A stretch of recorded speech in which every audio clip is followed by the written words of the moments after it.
have holes kind of drilled off in a line here following this edge, and basically what I want to do is I just want to find this flow of fish, in the sense that so often on these dish bowl lakes, people want to find fish like they're going to land right on the school, but these fish are just moving. They're just following these contours, and so you can be in one hole, for example, and maybe catch 10 to 25% of the fish that are coming through, but there might be a hole 50 feet away where maybe 60% of the fish are pushing through. And so a lot of times, you mark a few and you catch a few, you're getting close, but you just have to hop around and just try to land on that spot.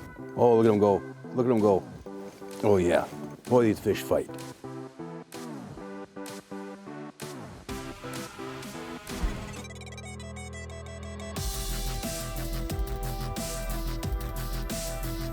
Oh, that's a good fish. There's a nice one. Right back down to the bottom. Sure, one of the powerful freshwater fish that swims right there. Oh yeah, here we go. We are hooked up. Oh, I never get tired of this.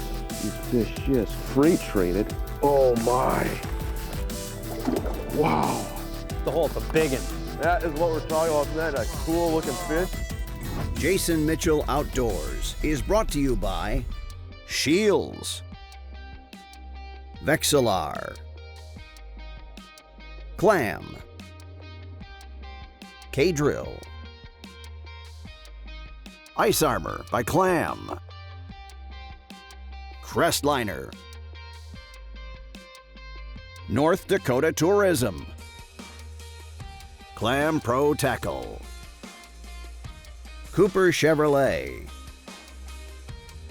Travel Manitoba, and Jason Mitchell Elite Series Fishing Rods.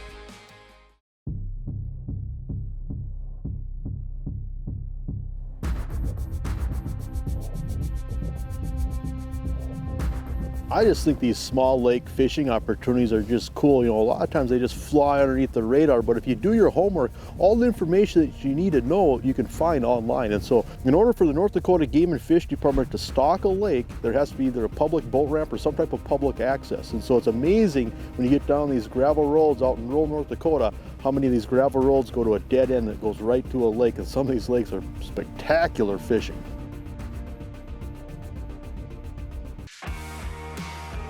Oh, gotta love it when jumbos bend the rod like that.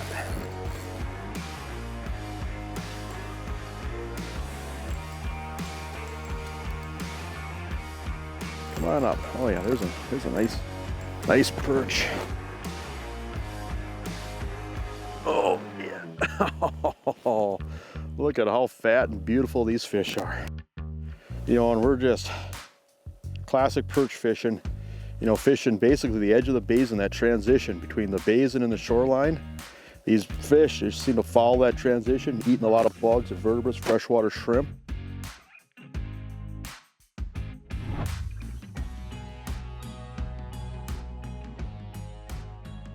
The Game and Fish stocks these fish once every couple of years, maybe more in some other lakes, and it's really great to come back and you catch one class of fish, and then the next year you'll come back and they're a little bigger and so forth, and it's awesome to see that.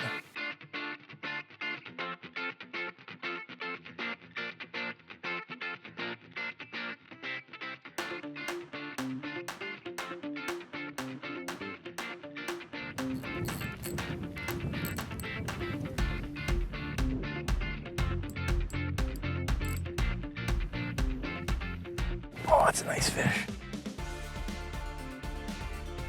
Beautiful.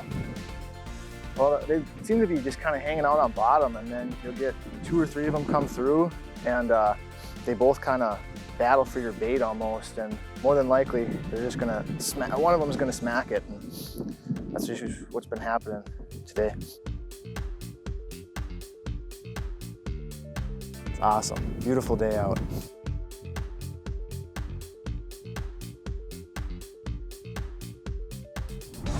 Jason Mitchell Outdoors is brought to you by these industry leaders.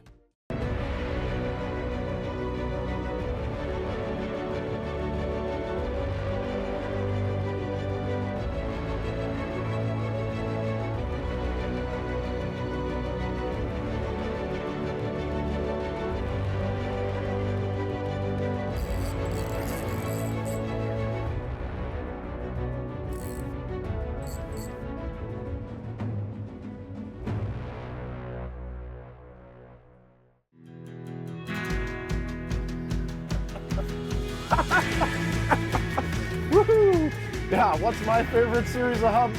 The Clam C series shelters work best for us.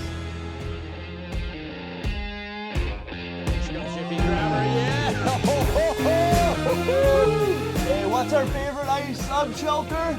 The X series from Clam Outdoor. Choose the hub shelter that's right for you at Clam Outdoors. Pursue the ice. A Vexilar is responsible for more fish being caught than any other piece of equipment you could buy. You know what? Fishing lures and gadgets have come and gone over the last 60 years. But Vexilar's mission statement has been true, helping anglers catch more fish. Vexilar is the gold standard in sonar performance and reliability in flasher sonar technology. Your ice fishing adventure begins and ends with a Vexilar by your side. Happy 60th, Vexilar! Introducing the Rise Float Suit with motion float technology. Breathable, waterproof, secure, and all the features that make the difference. Waterproof cell phone pocket, rapid drain system, and maximum flexibility. Fish with security in the Rise Float Suit from Ice Armor by Clam. Rise above. Clam Outdoors. Pursue the ice.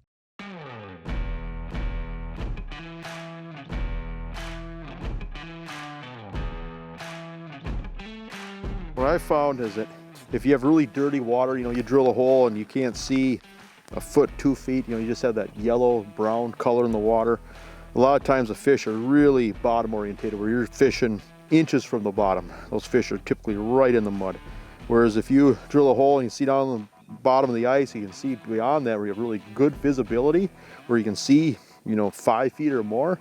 Then a lot of times what I find is that these fish, perch especially, they'll run a little bit off the bottom, where it doesn't hurt to fish, 3 to 6 feet off the bottom at times, because those fish can see that lure from a long ways. But in this dirty water, what I find is fish close to the bottom and just pound that lure in a steady cadence so these fish can just hone in on it, because the visibility is so limited that you just have to put it in their face where they can feel it. See that over and over on a lot of these dirty water sloughs. Here we go. Here comes one. There's a good one. I had a couple come in and I raised it up a little bit, and there was the one shot out from the bottom and just hit it hard. Well, that's a good one.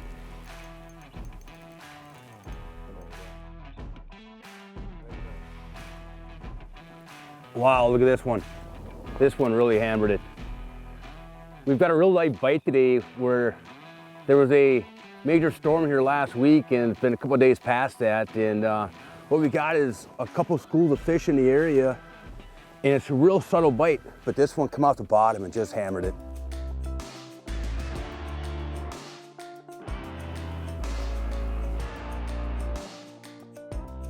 What we're using today is a meat stick. It's got a sanded down tip, and it's very important to use today because we've got a real subtle bite. Any fish that comes by, I can look at them and see them on the Vexilar, but I can't necessarily feel the bite, so I'll watch my tip, and that's what's helped me catch these fish today. What we're using today is just a minnow head. I'm putting a whole minnow on, and I'm just kind of pinch it off past his gills.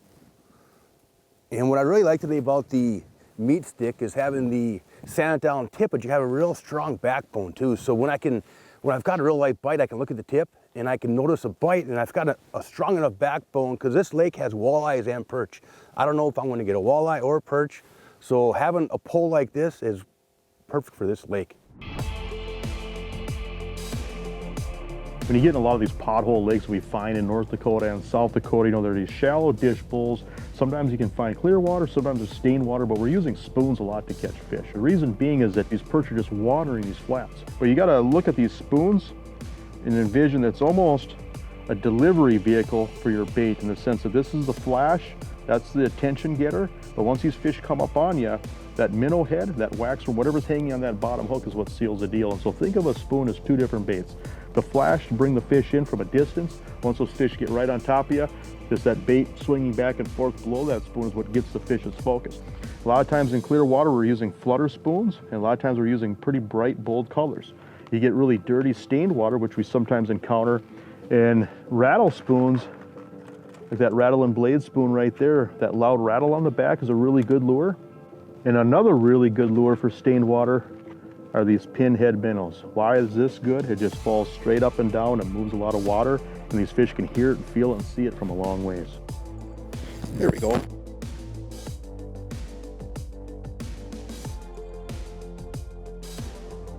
Oh, look at this. Oh, come here. Prairie gold right there. Gorgeous. Hooked here. Oh, look at that belly on that perch. Big enough where you can lip them like a bass. So you look at a swath of North Dakota between the Missouri River and the Red River, there's a swath of geography that stretches through central North Dakota. It's called the Prairie Pothole region. And so 20 years ago, a lot of these lakes that now have fish, you know, they're just duck marshes. They're just shallow sloughs that held no fish.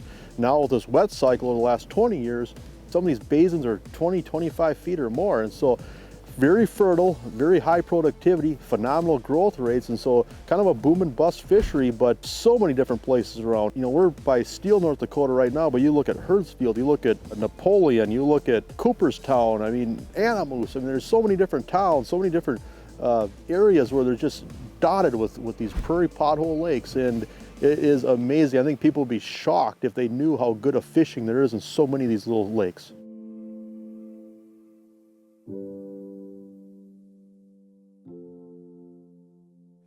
Here we go. We got two down there. Come on. See if I can get them to come up off the bottom. Usually if you can get them to come up a foot or two. The ones that have been lifting up off the bottom and eating it.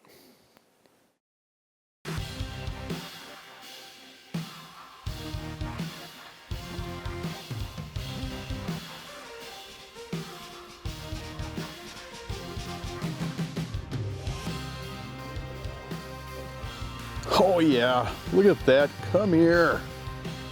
Oh, prairie gold right there. Gorgeous. Get her unhooked here. That is such a nice perch. Basically just pounding them right off the mud. These fish are traveling, you know, a foot off the bottom or so. Look at that belly on that perch.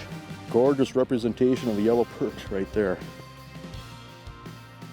Basically, I'm throwing fish back because I have fish in the fridge. When you eat fresh fish, it's hard to freeze them. That's just a great eating fish right there. In my opinion, one of the best eating fish there is.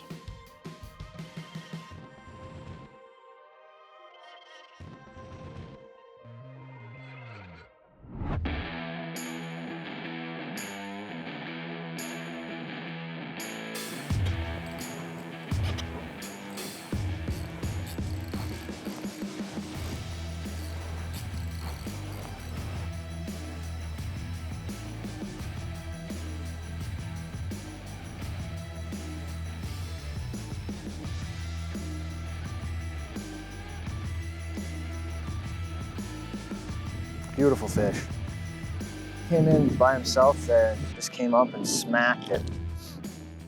I've been having really good luck when they come in, just kind of jigging them up real slow right in front of their face. And then about a foot off the bottom, they'll just grab it and smack it. It's unbelievable.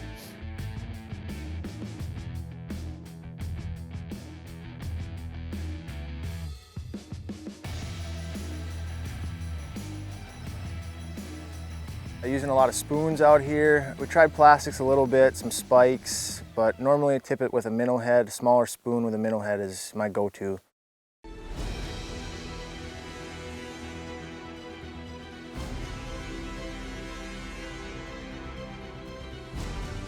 When I'm jigging for these perch, normally I'll go a little fast and long strokes to kind of get their attention, and then once they come in, I'll pull a little slow right above their face, and they get about a foot off the bottom and they usually smoke it.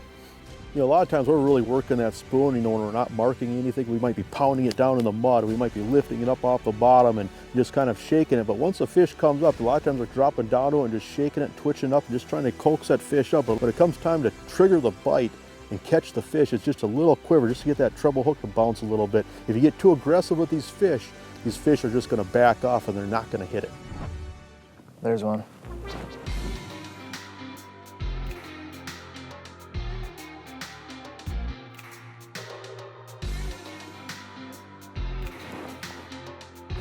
Good fish.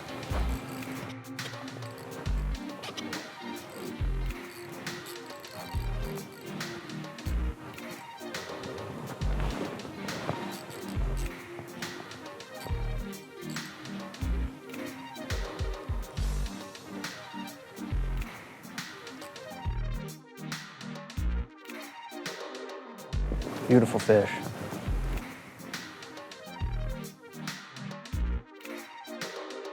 Yeah, these small lakes just have some amazing fishing, and it's just an amazing time. So much fun coming out here and catching these perch. Just consistently, it's awesome out here.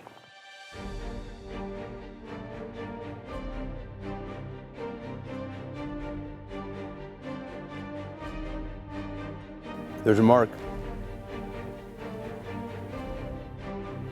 Oh yeah, nice bite. Boy, these fish fight. Wow. Oh, look at him go. Look at him go. Oh, there he is. Nice.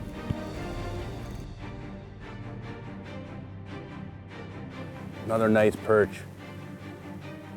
We've got a lot of snow on the ice. What we're finding is brighter colors seem to be working better with all the snow on the ice at this time of the year.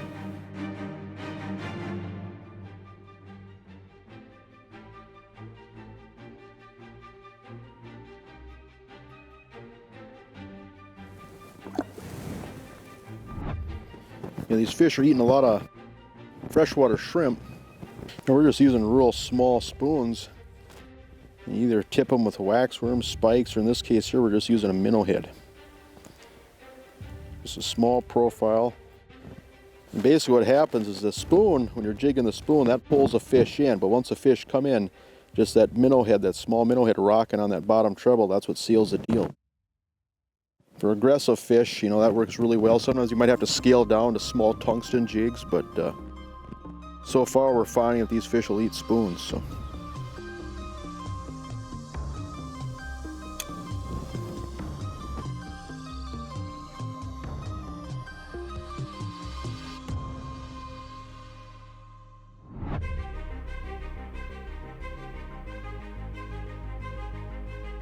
There's quite a few lakes around here that are been really good for perch fishing these past couple of years for us, you know, and they're all pretty close, so it's nice to, you know, get off. I'm usually fishing on the river, so it's nice to get away and go fish these lakes.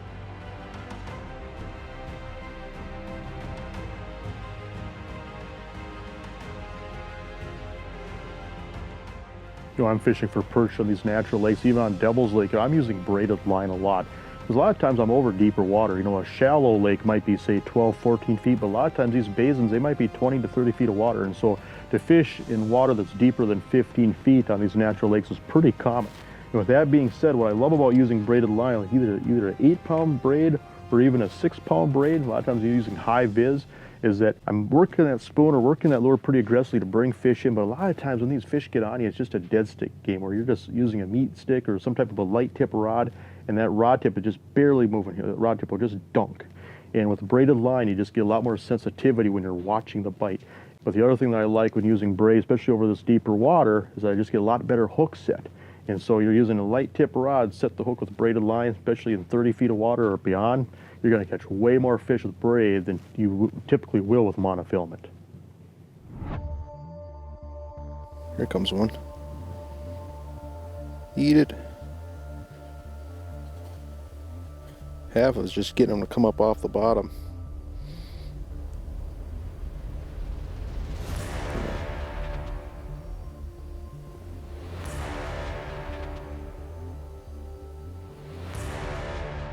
There we go.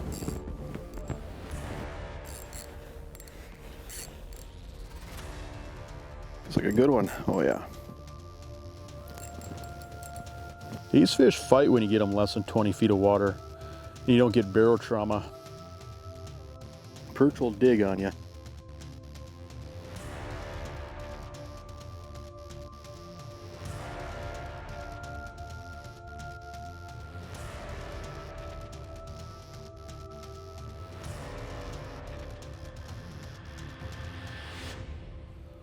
Oh, come here. Oh my, look at the build on these fish.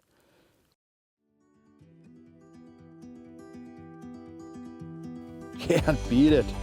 One of my favorite things in the world right there.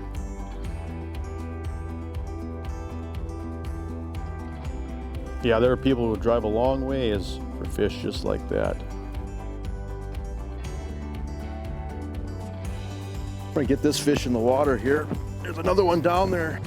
These fish, they have attention deficit disorder. They don't stick around, so when you got them on the screen, you got to get after them. You know, if there's something that can be frustrating about perch fishing on these small lakes, if you can imagine these lakes and you drop down from the shoreline, you look at the basin of the lake, it is perfectly flat, really flat, like a pool table. And a lot of times these fish are just running around these edges, and it's really random. I mean, you could throw a dart, and wherever that dart lands on the ice, that could be where the fish are. But remember that these fish are moving, and so the biggest thing is just trying to get in that zone, get in that flow of fish where you can just sit and just let those fish come to you. And biggest thing is if you're by yourself, you know, there's nothing that's going to interrupt that flow of fish. And so a lot of times they're drilling holes, making big moves to just find that zone where you're getting some traffic. Once you start running traffic, just hunker down and just, you know, as long as you get fish coming through every 10 minutes, every half hour, you can just keep picking away at them and those fish will add up in a hurry. So, you know, they're just coming through hugging the bottom, and you're not going to be able to chase these fish. You just have to sit down in an area and let them come to you.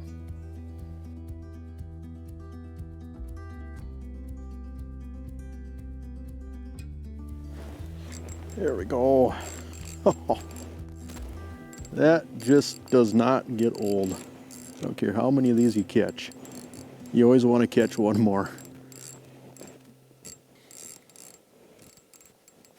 Oh yeah, look there. Oh, look at the belly. And these fish are starting to put eggs on, but just a tank of a perch. And just look at that humpback. I just love these fish. Just a cool fishing opportunity, you know, and get out here and take advantage of this. When I was a kid growing up, you know, we didn't have all these sloughs that were full of water that were producing fish like this.